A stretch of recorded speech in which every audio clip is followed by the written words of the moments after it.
Chapter 1. And you wonder why we get called the Weird Watsons. It was one of those super duper cold Saturdays. One of those days that when you breathed out, your breath kind of hung frozen in the air like a hunk of smoke, and you could walk along and look exactly like a train blowing out big, fat, white puffs of smoke. It was so cold that if you were stupid enough to go outside, your eyes would automatically blink 1,000 times all by themselves, probably so the juice inside of them wouldn't freeze up. It was so cold that if you spit, the slob would be an ice cube before it hit the ground. It was about a zillion degrees below zero. It was even cold inside our house. We put sweaters and hats and scarves and 3 pairs of socks on and still were cold. The thermostat was turned all the way up and the furnace was banging and sounding like it was about to blow up, but it still felt like Jack Frost had moved in with us. All of my family sat real close together on the couch under a blanket.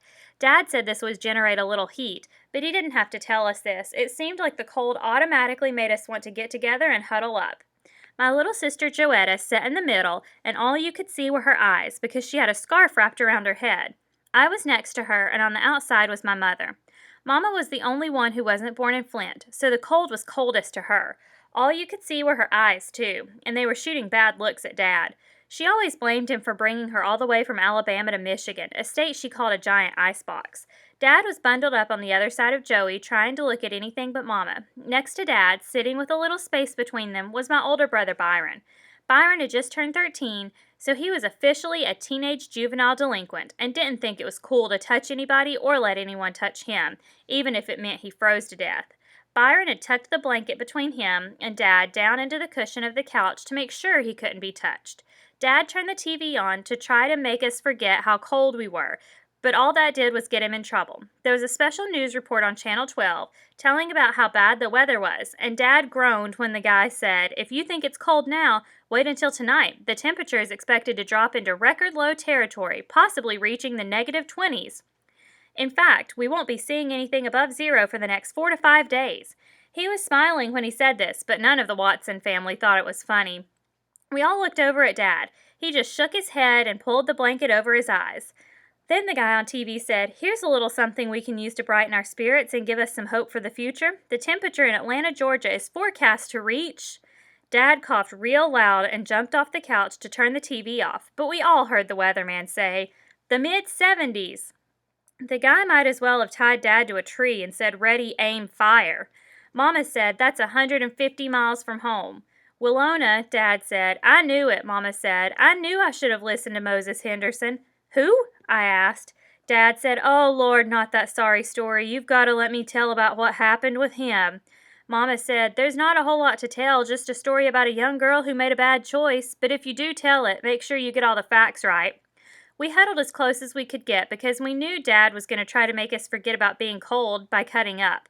Me and Joey started smiling right away, and Byron tried to look cool and bored. "Kids," Dad said, "I almost wasn't your father. You guys came real close to having a clown for a daddy named Hambone Henderson. Daniel Watson, you stop right there. You're the one who started that hambone nonsense. Before you started that, everyone called him his Christian name, Moses. And he was a respectable boy, too. He wasn't a clown at all." "But the name stuck, didn't it? Hambone Henderson. Me and your granddaddy called him that because the boy had a head shaped just like a ham bone. Had more knots and bumps on his head than a dinosaur. So as you guys sit here giving me these dirty looks because it's a little chilly outside, ask yourselves if you'd rather be a little cool or go through life being known as the Hambonettes." Me and Joey cracked up.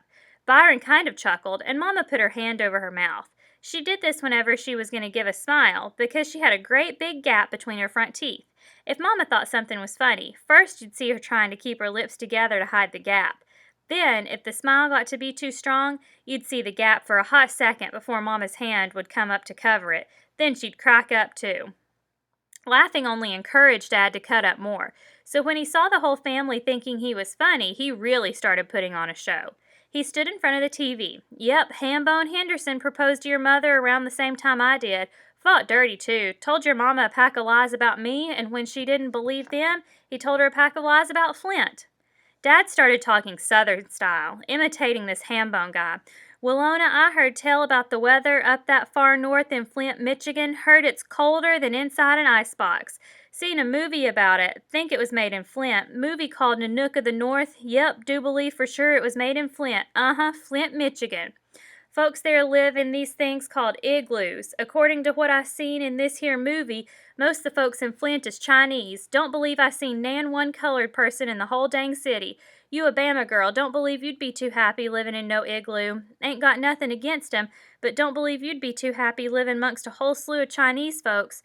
Don't believe you'd like the food. Only thing them Chinese folks in that movie eat was whales and seals. Don't believe you'd like no whale meat. Don't taste a lick like chicken. Don't taste like pork at all. Mama pulled her hand away from her mouth. Daniel Watson, you are one lying man. Only thing you said that was true was that being in Flint is like living in an igloo. I knew I should have listened to Moses. Maybe these babies might have been born with lumpy heads, but at least they'd have had warm lumpy heads. You know Birmingham is a good place, and I don't mean just the weather either. The life is slower, the people are friendlier. Oh, yeah, Dad interrupted. They're a laugh a minute down there. Let's see, where was that colored's only bathroom downtown? Daniel, you know what I mean. Things aren't perfect, but people are more honest about the way they feel. She took her mean eyes off Dad and put them on Byron. And folks there do know how to respect their parents. Byron rolled his eyes like he didn't care. All he did was tuck the blanket farther into the couch's cushion. Dad didn't like the direction the conversation was going, so he called the landlord for the 100th time. The phone was still busy. That snake in the grass has got his phone off the hook. Well, it's going to be too cold to stay here tonight. Let me call Sydney. She just had that new furnace put in. Maybe we can spend the night there. Aunt Sydney was kind of mean, but her new house was always warm, so we kept our fingers crossed that she was home. Everyone, even Byron, cheered when Dad got Aunt Sydney, and she told us to hurry over before we froze to death. Dad went out to try and get the brown bomber started. That was what we called our car. It was a 1948 Plymouth that was dull brown and real big. Byron said it was turd brown. Uncle Bud gave it to Dad when it was 13 years old, and we'd had it for 2 years. Me and Dad took real good care of it, but some of the time it didn't like to start up in the winter. After 5 minutes, Dad came back in, huffing and puffing and slapping his arms across his chest. Well, it was touch and go. It was touch and go for a while, but the great brown one pulled through again. Everyone cheered, but me and Byron quit cheering and started frowning right away. By the way Dad smiled at us, we knew what was coming next. Dad pulled 2 ice scrapers out of his pocket and said, "Okay, boys, let's get out there and knock those windows out." We moaned and groaned and put some more coats on and went outside to scrape the car's windows. I could tell by the way he was pouting that Byron was going to try to get out of doing his share of work. "I'm not going to do your part, Byron. You'd better do it, and I'm not playing either." "Shut up, punk." I went over to the brown bomber's passenger side and started hacking away at the slab of ice that was all over the windows. I finished Mama's window and took a break. Scraping ice off windows when it's that cold can kill you. I didn't hear any sound coming from the other side of the car, so I yelled out, "I'm serious, Byron. I'm not doing that side too. And I'm only going to do half of the windshield. I don't care what you do to me." The windshield on the bomber wasn't like the new 1963 cars. It had a big bar running down the middle of it, dividing it in half. "Shut your stupid mouth. I got something more important to do right now." I peeked around the back of the car to see what By was up to. The only thing he'd scraped off was the outside mirror, and he was bending down to look at himself in it. He saw me and said, "You know what, Square? I must be adopted. There just ain't no way 2 folks as ugly as your mama and daddy could have give birth to someone as sharp as me."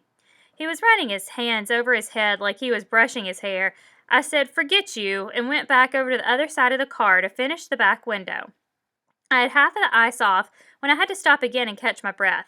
I heard Byron mumble my name. I said, "You think I'm stupid? It's not going to work this time." He mumbled my name again. It sounded like his mouth was full of something. I knew this was a trick.